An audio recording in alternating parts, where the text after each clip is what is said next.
Alors on est parachat Pekoudé, veille de Rosh Chodesh Nissan. Pekoudé, c'est la dernière paracha donc de Chumash Shemot, Sefer à Géoula. Donc vu que c'est elle qui vient boucler le Chumash Shemot, qui est le livre de la Géoula, parce que le Nachmanide a déjà expliqué que pourquoi on mélange la sortie d'Égypte avec le Mishkan, parce que la Géoula n'était pas terminée tant que les Bnei Israël n'avaient pas trouvé la présence divine, la présence divine chez eux, proche d'eux, comme c'était chez le patriarche.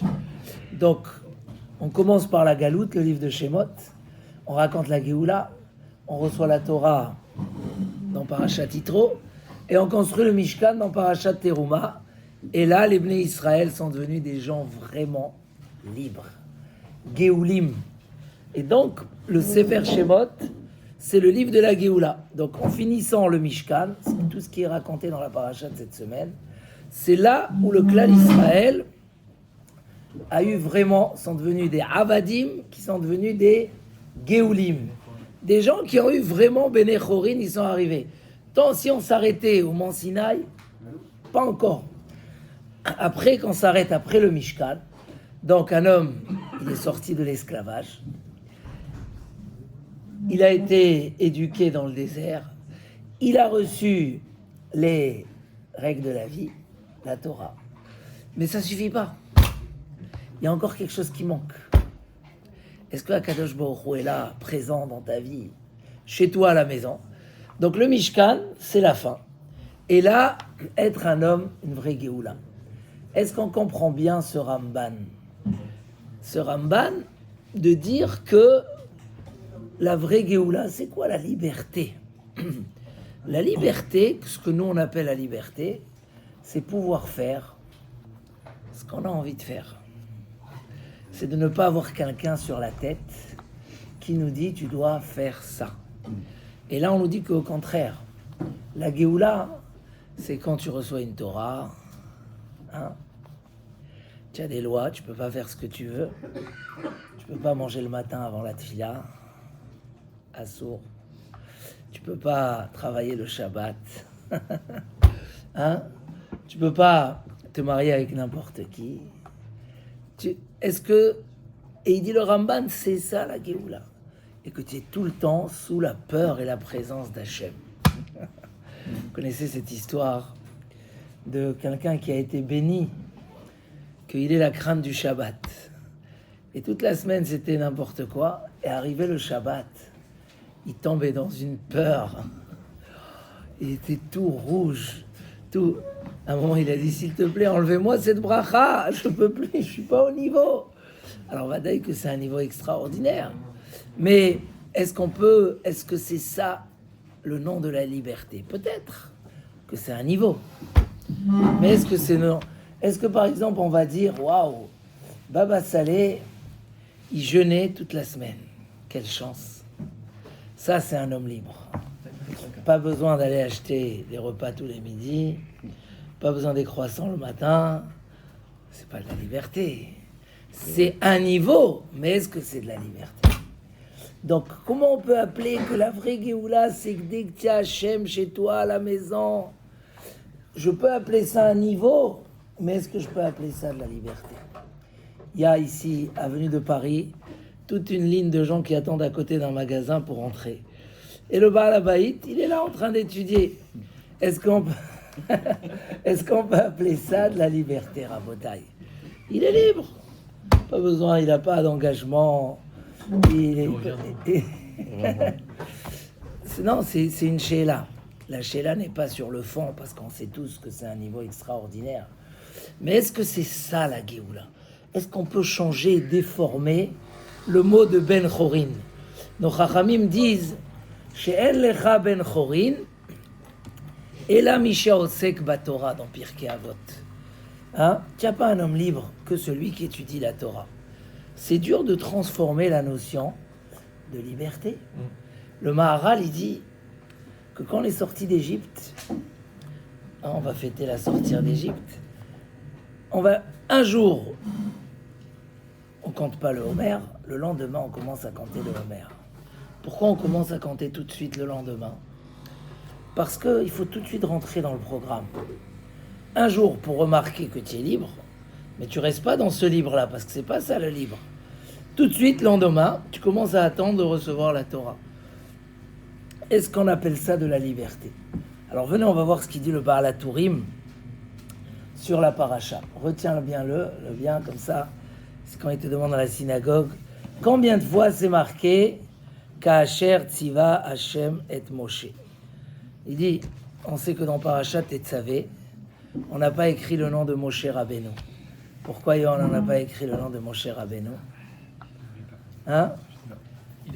Parce qu'il a dit, efface-moi du livre. Il a donné sa vie pour le clan d'Israël. Puisqu'il s'est fait effacer du livre, alors dans cette paracha, on l'a cité non-stop. Il n'a pas perdu. C'était juste un passage.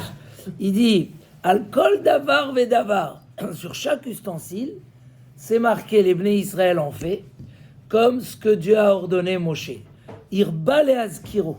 On l'a rappelé beaucoup de fois. Parce que celui qui s'efface pour les autres, il y a un petit moment où on croit qu'il est effacé. Mais après, il est à l'honneur. C'est lui qui est présent. EVM Yudred Peamim Ka'asher Tziva Hashem et Moshe. 18 fois. Ka'asher Tziva Hashem. Vous savez qu'il y avait 18 fois. Et Kenegedze, Chachamim, ils ont instauré dans la Hamida 18 brachot. Et il y a un moment qu'ils ont rajouté la 19e. Ça correspond à quoi? Il y a une conclusion à la fin. Ka'asher Tziva Hashem et Moshe ken asu. Donc c'est le 19e fois. Et ça correspond à la 19e bracha qu'ils ont rajouté. Maintenant, combien de mots il y a dans Ka'asher Tziva, de lettres, dans les Ka'asher Tziva Hashem et Moshe? 18 fois cette phrase. Il y a... Non, des mots. Je sais pas pourquoi je dis des lettres. Si tu rends Ka'asher Tziva Hashem et Moshe, ça fait 5. 18 fois 5. Non, 18 fois 5. 19 fois 5. Non, alors il y a plus. Alors on va rajouter Vayasu Bene Israël. Ça fait 113 mots. Ça correspond à tous les Baruchata Hashem Magen Avraham. Si tu comptes, ça fait 113 mots, là, les brachot. Et dans la Torah, on a 113 fois le mot lève. 15 fois, 113 fois, comme quoi dans la tfila, il faut mettre son cœur, et les Bnei Israël ont mis leur cœur. C'est quoi cette louange? De dire, après qu'on a construit une belle maison, tu dis, et il a fait les lustres comme ce que l'architecte a ordonné. Et il a fait, Misken, cet employé-là. Il n'a pas dévié de quoi que ce soit. Il a dû suivre les règles au millimètre près. Hein? Est-ce que c'est une liberté, ça? Ou c'est un esclavage? Hein, il doit faire passer des fils. Il doit poser des prises. Il doit... Et tu viens, tu dis, impossible que tout a été fait. Il y a toujours des choses où que le constructeur n'a pas les nerfs de le faire comme on lui a ordonné, ou il a voulu changer à sa façon. Et c'est pour ça que quand on signe des travaux, il faut faire un contrat détaillé. Si vous arriverez à le faire respecter, ashrechem. Mais au moins, c'est marqué. Mais enfin, il va toujours te dire en fin de compte, ça m'a coûté plus cher. Je peux pas te mettre les robinets groés parce qu'il n'y a plus dans le budget. Alors je t'ai mis autre chose. Et je t'ai changé la chaudière, j'ai pas pu te mettre frisqué. Je t'ai mis LM le blanc. Et tout ça, il n'y avait plus en stock. Ça sent le vécu, ça. Ouais. C'est parce que qui... Ne serait-ce que, on dit que l'homme a du mal à se soumettre à ce qu'on lui a ordonné. Quand Shlomo HaMelech, à la fin de sa vie, voulait pas à la fin de sa vie, quand Shlomo HaMelech a été ordonné par David, le roi David, à la fin de sa vie, de tuer Shimei ben Gera, sur ce qu'il avait maudit en public, Shlomo HaMelech devait trouver une astuce comment le tuer. Ça y est, c'est passé 20 ans de cette histoire. Il lui a dit, ne sors pas de Yerushalayim. Si tu sors de Yerushalayim, tu es Chayav Mita. Et bon, comme quelques mois après, les 2 serviteurs de Shimei Ben Gera se sont sauvés. Il est parti les chercher, il est sorti de Yerushalayim et il a été condamné à mort parce qu'il a transgressé les paroles du roi. Qu'est-ce que tu vas chercher de serviteurs quand tu sais que il y a une peine de mort là-dessus et tout le monde le se rend et tu es surveillé? Quelle folie! Il dit Shlomo HaMelech, il savait. Quand tu dis à quelqu'un ne sors pas, il a qu'un seul envie, de sortir. Et donc Shlomo HaMelech, il savait que c'est quoi le prétexte qu'il peut trouver? Ah, Shimon, ne sors pas. Ça l'a tellement mis en pression, le ressort, il a tellement été serré, ça a éclaté. Ça veut dire que écouter, c'est la chose la plus difficile chez l'homme. C'est la chose la plus difficile. Il veut sentir une liberté.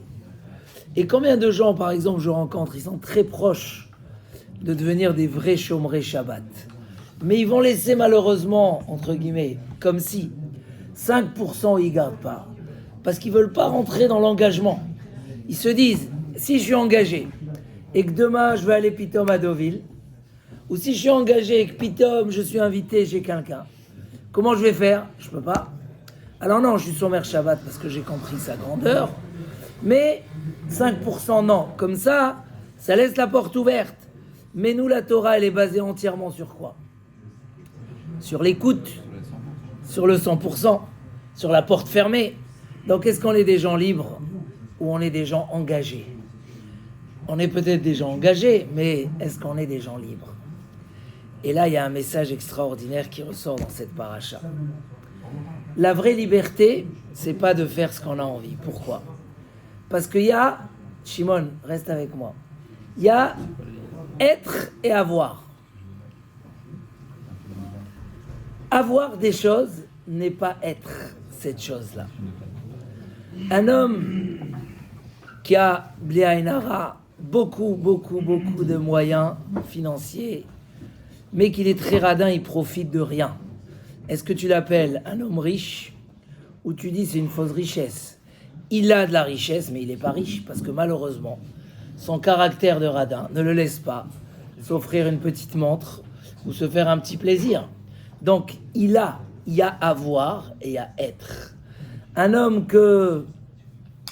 il a une intelligence énorme, mais il a un mauvais caractère, il s'écarte de tout le monde. Il n'est pas intelligent, il profite pas de sa sagesse, il peut pas la transmettre parce qu'il est tout le temps renfermé sur lui-même. La vraie, c'est ce que nous disent nos chachamim dans les Pirkei Avot. Ezeu ashir, sameach bechelko. Il dit le Maharal, on n'est pas venu changer la notion de richesse. On est venu dire qu'il y a à avoir de la richesse et il y a être un homme riche. Avoir de la richesse, c'est avoir des moyens. Ça n'en change pas le terme. Mais être un homme riche, c'est un homme qui est heureux. Après, il est riche et il a de la richesse. Bon, c'est très bien. Il est riche et il a de la richesse. Il est sage et il a de la sagesse. Mais d'abord, Ublev kol chacham lev natati chochma. La paracha dit, les gens qui étaient sages eux-mêmes à l'intérieur d'eux, Hachem leur a ajouté beaucoup de sagesse, mais ils avaient déjà de la sagesse. Non, ils étaient sages. Être sage, ça veut dire avoir les outils pour réfléchir, être un homme apte à réfléchir, être un homme qui désire la sagesse. Maintenant, peut-être que sa sagesse, elle était à 20%. Mais c'est un homme comme ça qui est sage. Alors après avoir plus de sagesse, ça, Kadosh Baruch Hu, déjà, il donne. C'est une autre dimension. Pourquoi? Parce qu'il ne faut jamais oublier, comme il a dit notre ami, il y a d'abord nous, avant tout ce qui nous entoure. Il y a d'abord un homme qui a tous les moyens d'être heureux, mais il a un mauvais caractère de râlerie. Il râle, il est jaloux, il n'est jamais content de ce qu'il a. Alors tout ce qu'il a autour, c'est des outils extérieurs, c'est pas lui. D'abord, la Torah nous apprend qu'il y a nous avant ce qu'on a. Et tout ce qu'on a vient contribuer à ce qu'on va être nous-mêmes. Donc, qu'est-ce qui va permettre à l'homme de profiter pleinement ou de vivre pleinement ou de tout ce qu'il a et de tout ce qu'il peut avoir, que ce soit des qualités de sagesse, de force, de richesse, d'intelligence, c'est à quel point il relie le chose extérieure à lui-même. Et le râleur, qui va décider de travailler sur ses midotes et d'être sameach bechelko, d'être joyeux de son sort, alors du coup, tous les moyens qu'il a autour pour le réjouir seront des moyens qui vont augmenter sa vraie richesse, son être lui-même. Ça, c'est le yesod de la Mishnah. Ezeu Ashir, Ezeu Gibor, Ezeu Mechubad, Amechabed et Abriot. Qui est un homme honorable? Celui qui arrive à la maison, il veut qu'on lui cire les chaussures, qu'on lui accroche sa cravate, qu'on lui... Et il n'est pas prêt à donner des compliments. Ça, c'est un homme. Comment on va l'appeler? C'est pas un homme honorable. Ah, mais il se fait un honneur, il veut que tout le monde... C'est pas de l'honneur. Il essaye d'avoir de l'honneur extérieur, mais la Torah nous apprend que d'abord, un homme doit être. Il peut briller s'il a les outils pour briller. Tu peux vouloir allumer une belle bougie. Si la bougie elle-même, elle n'est pas de bonne matière, même si tu as tous les ingrédients, tu as le pétrole, tu as la tige, tu as le feu, mais ça brûle mal, ça éclaire pas mal. Assourd d'allumer une bougie comme ça Shabbat. Bamé madlikin ou bamé en madlikin. Parce que les gens, ils vont sortir, c'est marqué dans la... Ils vont être au repas, une bougie qui donne des mauvaises odeurs, et c'est pas de la lumière, ça. C'est pas de la lumière, une lumière qui saute et qui accroche pas à la mèche. Ça s'appelle pas de la lumière. La Yehudi Maïta, Ora, Ve Simcha. Pourquoi on n'a pas dit les Juifs, ils ont reçu sur eux la Torah, le Shabbat, Simcha, ça sonne la Brit Mila, Vikar Letfin. Pourquoi on a pris des noms? Pourquoi on a donné des noms à la Torah? Les Juifs ont eu la lumière. Écrit la Torah. On a besoin que Rashi vienne nous interpréter. C'est quoi ça sonne? Vikar. Parce que, vu que les Juifs, ils avaient compris le secret de la vérité, ils ne voulaient plus la Torah. Ils voulaient une Torah qui brille. Ils voulaient une lumière. Il y avait même une expression, même pour quelqu'un qui étudie, mais qui a des mauvais caractères, on l'appelait Hamor Nosé Sfarim. Vous savez cette expression? Un âne qui porte beaucoup de livres sur lui. Il connaît plein de Torah. Mais c'est un âne qui porte des livres. Ok, on va prendre un âne, on va mettre tout le Talmud, tout le chasse dessus, et on lui dit voilà, Mazal Tov, tu connais tout le chasse. Non, il faut être. Les Juifs, ils ont eu de la lumière. Donc cette paracha, comme écrit le Rav Shimshon Raphaël Hirsch, le Rav Hirsch, il écrit quelque chose d'extraordinaire. En répétant qu'Asher Tziva Hashem et Moshe, on exprime la liberté qu'il y a dans l'écoute. Quand on sait écouter, quand on sait se soumettre. L'homme le plus heureux, c'est pas l'homme libre, c'est pas l'homme qui fait ce qu'il veut. Quel malheur d'avoir un enfant qui veut rien écouter et qui croit qu'il veut rester libre et révolté de ses parents et de ses profs et de ses enseignants. C'est pas un homme, c'est pas un enfant libre. La liberté, c'est justement l'écoute. Pourquoi? Parce qu'on cherche d'abord notre liberté. C'est pas avoir la liberté. Et notre liberté à nous, c'est justement de savoir où aller, d'être guidé, de ne pas avoir besoin tous les jours sur chaque ustensile de dire « et moi, qu'est-ce que je pense ? Et peut-être je fais ça et ça marche pas. » Et c'est pas être libre, c'est s'emprisonner parce qu'au final, tu dois tout recommencer à zéro. Quand tu écoutes, tu es soumis. Alors, gamarlo, si demain le dentiste, il va décider qu'il doit réparer la carie par en haut, pas par en bas, il doit percer là. Alors il va tester quelque chose de nouveau. On n'est pas là pour tester sur le corps des gens. On n'est pas là pour... Alors, le message, c'est justement, il dit le Maharal, on ne voulait pas que quand ils sortent d'Égypte, ils aient une seconde le sentiment que d'être libre, c'est d'avoir ce que j'ai envie de faire. Il y a aujourd'hui, malheureusement, nous, depuis que chacun, quand il se marie sous la choupa, ça y est, il est emprisonné chez lui à la maison. Il ne peut plus aller voir ailleurs. Il a une femme, Kodesh Kodashim, Nigmar. Mais c'est ça la liberté. Combien les gens tombent malades, deviennent fous, finissent leur vie seuls et écartés de leurs enfants parce qu'ils pensent que avoir la liberté, c'est être libre. Et nous, la Torah nous apprend que être libre, c'est ce qui te permet d'avoir la liberté. Qui est un homme qui pense à rien d'autre? Il n'a pas l'esprit qui court dans tous les sens et les pulsions dans tous les sens chaque fois où il voit quelque chose, où il écoute quelque chose. Parce qu'il est, ça y est, il est libre, il est cadré, il est chez soi, il est dans la Gdoucha. Donc même si son Yetzerara, des fois, il lui fait un petit comme ça, une petite bulle d'imagination, il sait percer le ballon. Enigma Sipour, il n'y a rien. Je suis l'homme le plus heureux au monde. Quel plus grand bonheur, Bezrat Hashem, d'être, de se soumettre dans ce qu'on doit faire. On est, Bezrat Hashem, marié avec des enfants et jusqu'à Adme Esrim, dans le plus grand bonheur.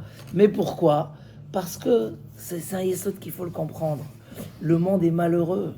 Je ne vais pas amener, mais les gens qui vivent tordus sont tout le temps en train de courir, leurs yeux sont en train d'explorer 24 sur 24. Un homme, il peut devenir fou. Et quelle surprise par derrière, et quelle souffrance. Et,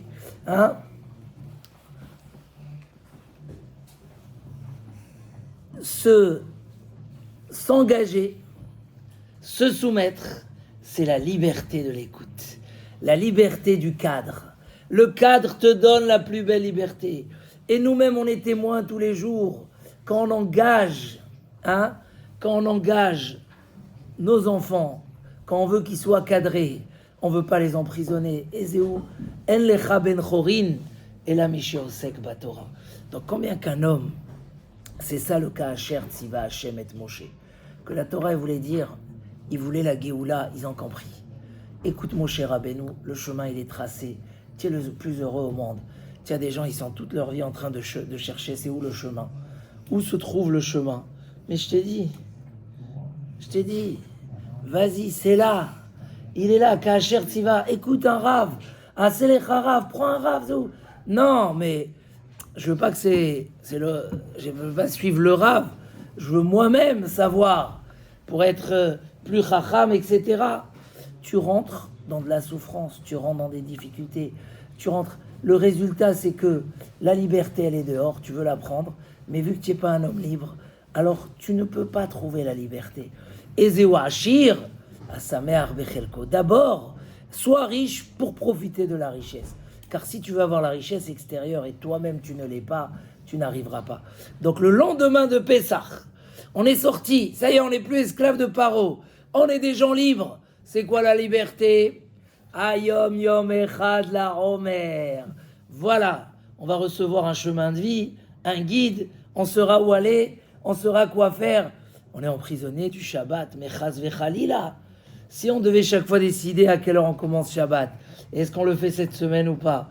Je suis sûr, les gens ils seraient restés au bureau et ils n'auraient pas eu de repos et ils n'auraient rien eu parce que justement, le Derech HaTorah, En Lecha Ben Chorin, et la Misho, c'est combien que tu te mets dans la Torah, alors tu trouves le chemin de vie, tu sais où tu dois aller et tu es vraiment libre d'aller où tu dois aller, faire ce que tu dois faire, parce que ce que je ne dois pas faire, c'est la plus grande servitude.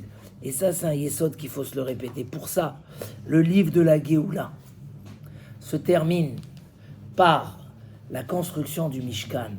Akadosh Baruch Hu Shiviti Hashem Linegdi Tamid. J'ai Hashem devant moi tout le temps. Quand Baba Saleh il jeûnait toute la semaine, la Torah a dit non, il ne faut pas jeûner. Que pour des tzadikim, ou quand quelqu'un il veut guérir une faute ou un mauvais caractère. Alors là oui, mais sinon, il y a le Pessah. Il y a des tzadikim que pour eux, on pouvait atteindre ce niveau de liberté, où Béhémet, c'était ça leur plus grand bonheur. La Torah nous dit Pessah 7 jours, tu manges pas du Hametz, mais après, tu retournes au Hametz. Parce que si je t'ai créé un Yetzerara, c'est pour que tu le guides. Mais d'abord, tu dois réaliser que tu es là pour le guider. Il n'est pas là pour t'amener du bonheur. Il est là pour te faire galérer. Zéou Nekuda. Donc toi, si tu l'orientes, d'abord tu dois le priver, comprendre le chemin, et après tu peux le prendre avec toi. Parce que si tu le prends pas, s'il y a pas, alors ça va pas aller. Tu vas te retrouver dans une... Le Sefer HaGeoula, c'est d'être tout le temps Shiviti Hashem Lenegdi Tamid. Avoir la Geoula, c'est avoir Akadosh Baruch Hu présent à côté de nous toujours. C'est ça la plus grande liberté. Les gens qui ont fait Tchouva, et Baruch Hashem, la Teshuvah existe dans le clan Israël. Comment il a dit l'autre? J'ai raconté la semaine dernière qu'il y a quelqu'un il cherchait une kala. Et il a rencontré une artiste. Et quand il voulait savoir si elle a fait une belle tchouva, il lui a dit « Pourquoi tu as fait tchouva ?» Il voulait savoir si c'est pas pour des intérêts. Elle lui a dit « Parce que je vivais une vie d'enfer. Je n'avais pas ni jour ni nuit, ni un début ni une fin à ma vie. J'avais pas d'ordre dans ma vie. J'avais pas d'ordre. Mais Kitsour, j'avais pas d'ordre. Il n'y avait pas de limite. Donc au départ, ça a l'air d'être beau. Il y a une bulle d'imagination extraordinaire qui dit mais tu as tout. Et à la fin, le résultat, c'est que tu n'as rien. Parce que toi-même, tu es perdu. L'oyom velo laïla. J'ai trouvé dans la religion un cadre extraordinaire de vie. Alors cet homme-là, il n'avait pas apprécié. Il a dit non, c'est pas pour ça qu'on prend la Torah. Si on prend la Torah, c'est parce que l'éternité, les mitzvot, la richesse spirituelle. Mais moi, je crois que c'est vrai que les buts essentiels sont là. Mais quel bonheur on a d'avoir cette vraie liberté. Si elle a compris que la liberté, ça se trouve dans le cadre, dans l'écoute, justement, dans la limitation, le fait que j'ai pas le droit de toucher à ce que je dois pas toucher, c'est ça ma liberté. Parce que je tombe pas dans les poisons, je tombe pas dans les problèmes. Voilà, Ashrenu Matov Chelkenu, la vraie Géoula, c'est une maison, c'est un homme que tout chez lui est construit par Enod Milevado. Chaque chose y voit. La Torah, qu'est-ce qui a marqué dans la Torah? Qu'est-ce qu'Akadosh Baruch Hu dit? Ka'asher tziva Hashem et Moshe, c'était pas de la servitude à Moshe. C'était la vraie liberté de l'écoute. L'écoute la liberté de l'écoute et l'écoute qui amène à la liberté. C'est ça la Géoula. On finit le Sefer à Géoula avec un vrai message. Écoute ce qu'il dit Moshe Rabbeinu. Aselecha Rav, fais-toi un Rav. Écoute la Torah. C'est ça la plus belle des libertés. Rappelle-toi que Hachem est là. Et si ça te bloque et ça te limite, ça te donne, voilà, Bezrat Hachem, ce que tu souhaites avoir, ton vrai bonheur personnel. Et après, automatiquement, tout va contribuer à ton bonheur. Réfléchissez bien à ce message. Il est très fort et il nous amène à des choses extraordinaires. Chazak.